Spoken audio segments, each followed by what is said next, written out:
awakening the part of you that has gone silent, rising out of grief, stagnation, or defeat into new life. In the year 1945, buried beneath the sand of Upper Egypt, a sealed clay jar held something the world was never supposed to find again. Inside it were words spoken by Jesus himself, words no modern Bible contains. For 16 centuries, someone made sure these words stayed buried. Tonight, you will hear one of them for the first time. That word still exists.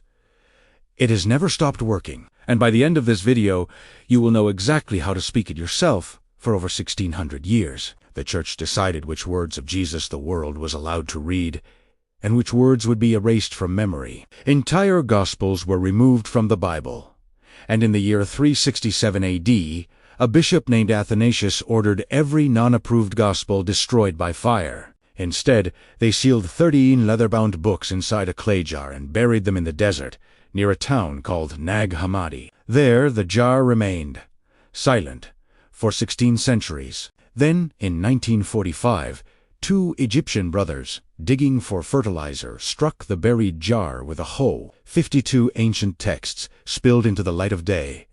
Gospels the world had never been permitted to read. This was not legend.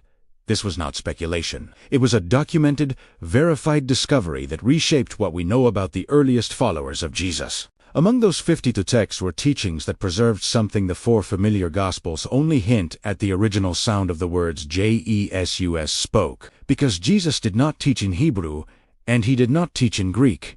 He taught in Aramaic, the language of his home, his mother, and his people. Aramaic was not treated as an ordinary language back then. Its sound was believed to carry force, a vibration that reached past the ear and touched something deeper in the body. To the people who first heard Jesus speak, the words themselves were part of the healing. That is why, when we look closely at the few Aramaic phrases the Gospels preserved, we find they were never translated for a reason.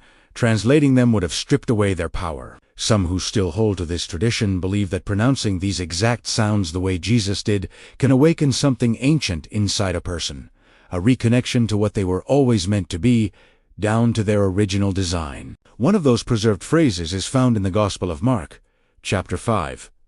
A 12-year-old girl had died. Her father, a synagogue leader named Jairus, had begged Jesus to come. By the time Jesus reached the house, mourners were already weeping over the body. He walked past them, took the girl's hand, and spoke 2 words in her native Aramaic tongue. Talitha kum, the girl's eyes opened. She stood up and walked. Talitha kum means simply, arise, or in a deeper sense, awaken, little one, awaken. It was not a magic formula. It was a command spoken directly into the part of her that had gone still. Not as a historical curiosity, but as something meant to be spoken, because somewhere inside you, there may be a part of you that has also gone still. Grief can do that. Disappointment can do that.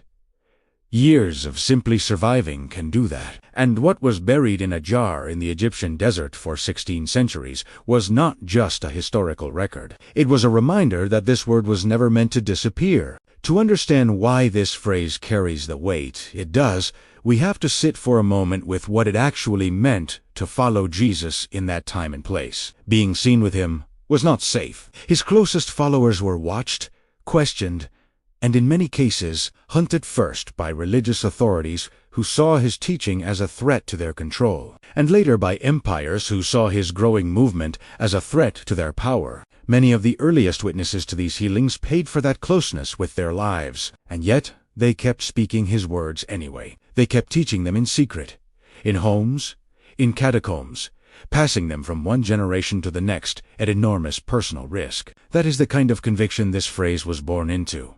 It was not casually repeated. It was smuggled through centuries of danger by people who believed it was worth dying to protect. This is part of why, when the 4th century church began deciding what would remain in the official Bible and what would be left out, so much was lost, not because it was false, but because it was inconvenient to the authority being built at the time. The teachings preserved outside the Bible, like the ones found sealed in that jar near Nag Hammadi, were never given the same protection as the 4 Gospels that made it into the final canon.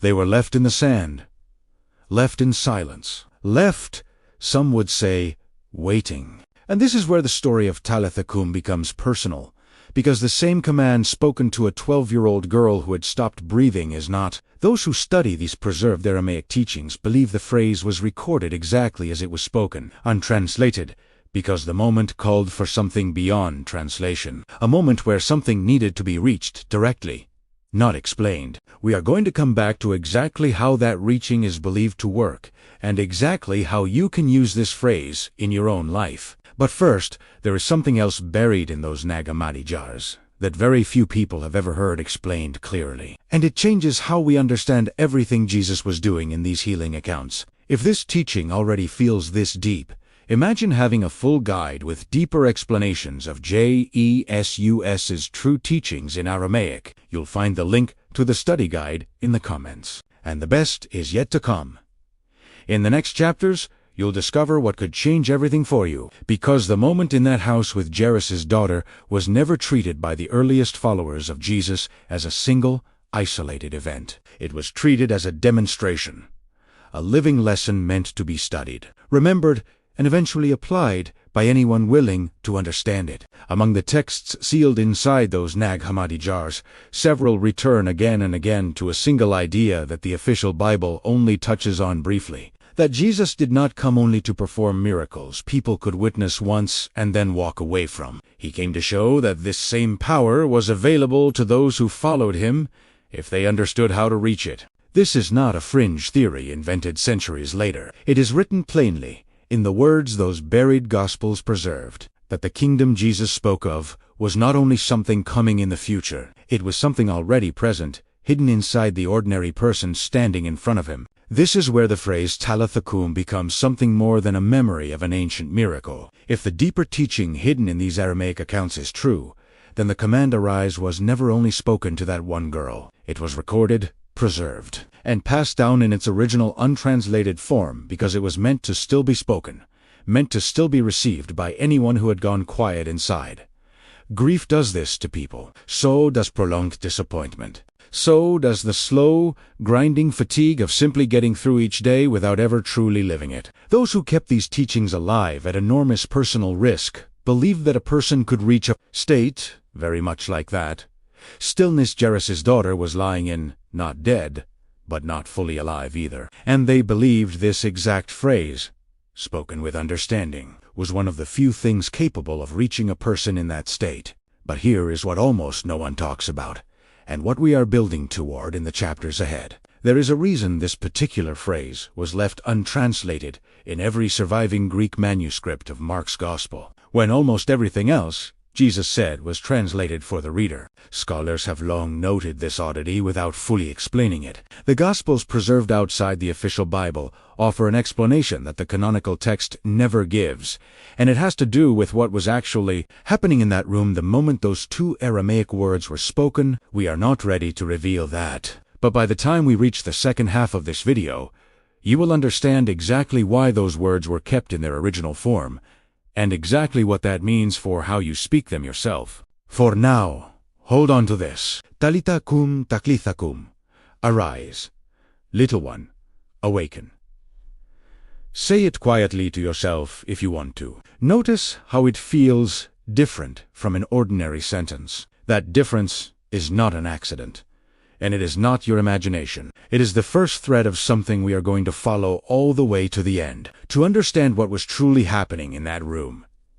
In Mark chapter 5, it helps to look at another healing account, one far less discussed, but recorded in some of the same buried traditions that preserved Talitha Kum in its original form. It involves a man in the region of the Gerasenes, a man so tormented that his own community had given up on him, chaining him among the tombs outside their town. When Jesus approached him, he did not simply command the torment to leave. He first asked a question most readers skip past without noticing.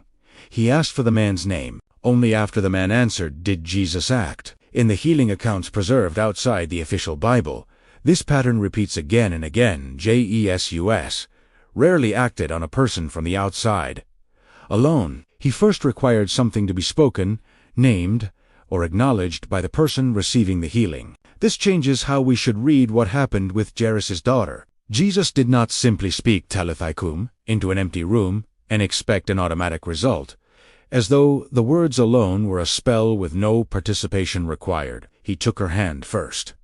Physical contact. Direct connection. Then, and only then, did he speak. The word was not delivered like an order shouted from a distance. It was delivered like an invitation extended to someone he was already touching, already present with, already connected to. This detail is almost never taught in Sunday sermons, and it rarely appears in mainstream commentaries on this passage. But it is preserved clearly in the wider body of Aramaic rooted teaching that survived outside the four familiar Gospels, and it is central to understanding how this phrase is meant to be used today, which we will walk through together later in this video.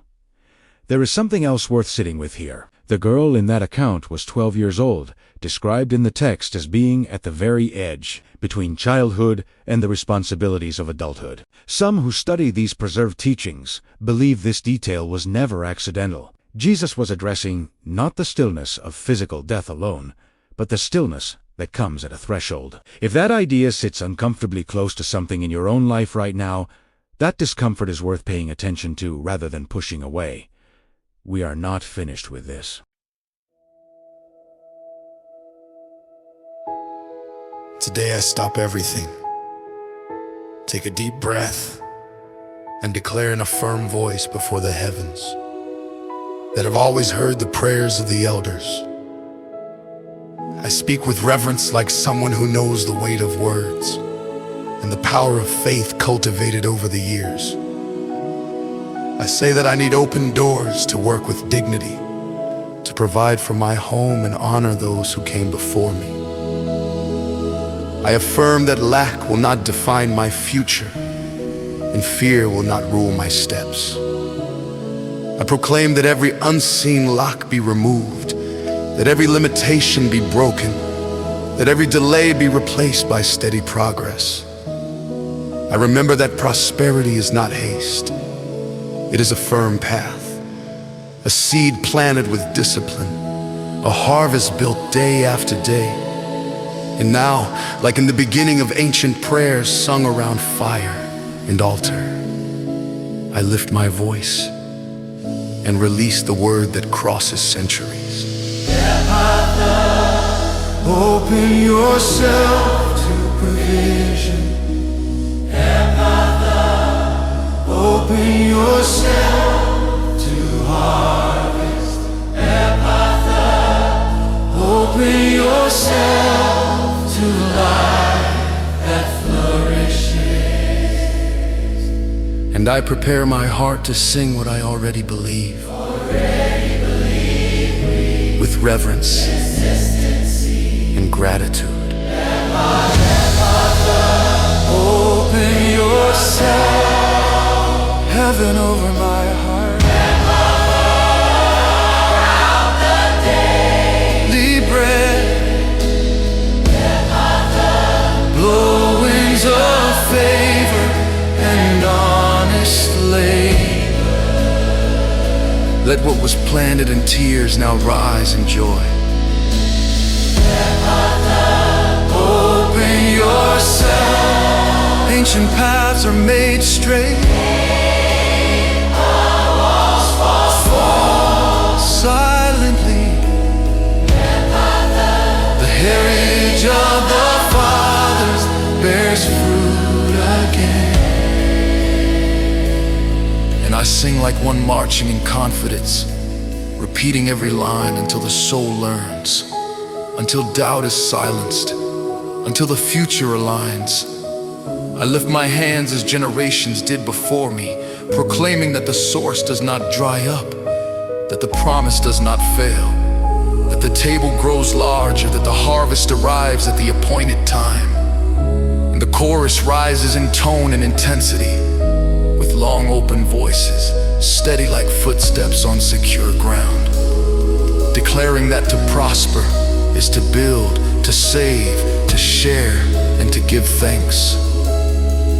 And that every true blessing carries responsibility and peace. Open yourself once again. I call without haste and without fear. until every door responds,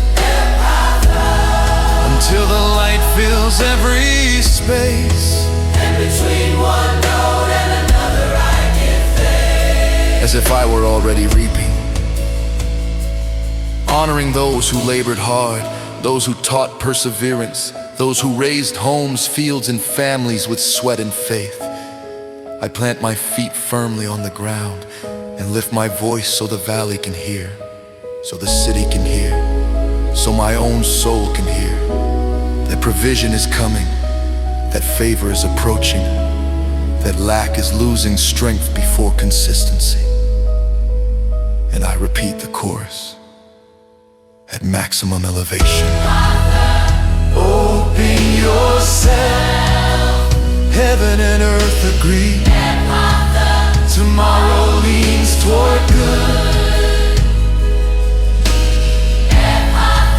The table expands, the field turns green, the family grows strong, and the voices join like an ancient choir crossing generation. At the end I hold the final note like a banner raised on the mountaintop, proclaiming that righteous prosperity has already been released, that doors will remain open and gratitude will be my lasting mark. I declare that I will walk with discipline, honor and respect for the traditions that always taught waiting and building. I close by softly repeating like a spiritual signature, echoing through time.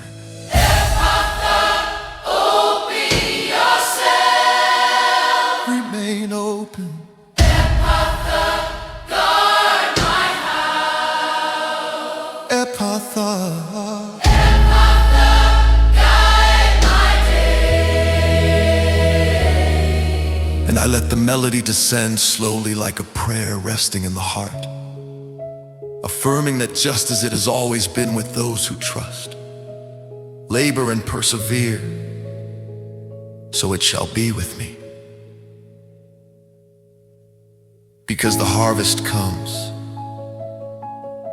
the doors respond, and heaven honors those who remain faithful to the ancient path.